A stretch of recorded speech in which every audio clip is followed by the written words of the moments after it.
Metro ఉదయం news కి స్వాగతం. నీట్ ప్రశ్నాపత్రం లీకేజీకి బాధ్యత వహిస్తూ ప్రధాని మోదీ కేంద్ర మంత్రి ధర్మేంద్ర ప్రధాన్ రాజీనామా చేయాలని డిమాండ్ చేస్తూ వరంగల్ పర్వతగిరిలో కాంగ్రెస్ ధర్నా నిర్వహించింది. ఇందులో పాల్గొన్న ఎమ్మెల్యే కేఆర్ నాగరాజు కేంద్ర వైఫల్యాల్ని ఎండగడుతూ ఢిల్లీలో నిరసన తెలిపిన విద్యార్థులు రాహుల్ ప్రియాంకలపై జరిగిన దాడులు అరెస్టులను తీవ్రంగా ఖండించారు. మండల అధ్యక్షురాలు సావిత్రి, సర్పంచ్ల ఫోరం అధ్యక్షులు వెంకటేశ్వరరావు, చౌటపల్లి సొసైటీ చైర్మన్ గొర్రె దేవేందర్, మాజీ జెడ్పీటీసీ బానోతు సింగులాల్, జిల్లా కాంగ్రెస్ పార్టీ ఉపాధ్యక్షులు పెన్నింటి అనిల్ రావు, పర్వతగిరి సర్పంచ్ శంకర్, గ్రామశాఖ అధ్యక్షులు రామచందర్, నియోజకవర్గ మండల గ్రామ సీనియర్ నాయకులు, కార్యకర్తలు, మహిళలు తదితరులు పాల్గొన్నారు.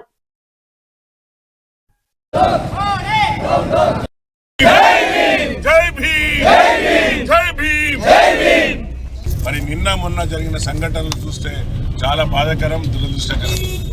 విద్యార్థులను ఒక దేశద్రోహుల్లాగా ఏదో పాకిస్తాన్ నుండి వచ్చిన వాళ్ళు లేకుంటే బంగ్లాదేశ్ నుండి వచ్చిన వాళ్ళ విధంగా విద్యార్థులను అమానుషంగా కొట్టినందుకు మన ప్రియతమ నాయకుడు కాబోయే భారతదేశ భవిష్యత్తు ప్రధాని మరి రాహుల్ గాంధీ గారు వారు నిరసనలు తెలుపుతుంటే కనీసం ప్రతిపక్ష నాయకుడని చూడకుండా వారిని ఒక అమాయకమైన ప్రజల కంటే అధ్వానంగా వారితో ప్రవర్తించడం చాలా దురదృష్టకరం, అన్యాయం.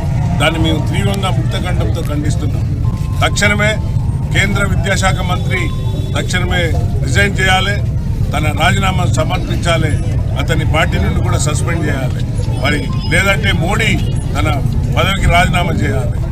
చెలగాట ఆడుతున్న బీజేపీ నాయకులు ఇప్పుడైనా బుద్ధి తెచ్చుకోండి, మరి ప్రవర్తించండి.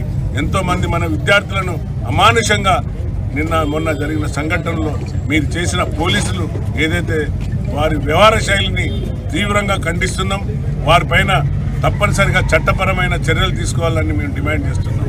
మరి రాహుల్ గాంధీ గారు భారత్ జోడో యాత్ర చేసి భారతదేశ ఐక్యత కోసం ప్రాణాలు వారి కుటుంబం అంతా ఎందరో త్యాగ ఫలితాలు ఈ యొక్క కాంగ్రెస్ పార్టీకి ఉన్నది.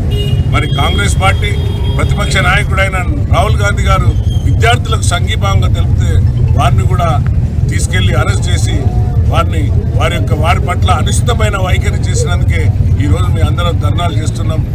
పార్టీకి మరి బీజేపీకి హెచ్చరిస్తున్నాం. తప్పనిసరిగా విద్యార్థి లోకమంతా చూస్తున్నది, విద్యార్థి పిల్లల తల్లిదండ్రులు చూస్తున్నారు.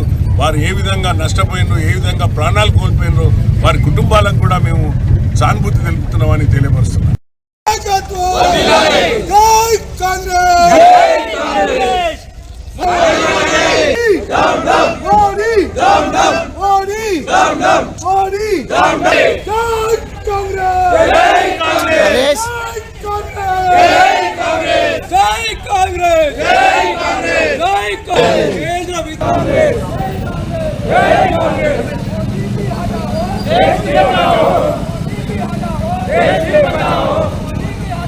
देश के बचाओ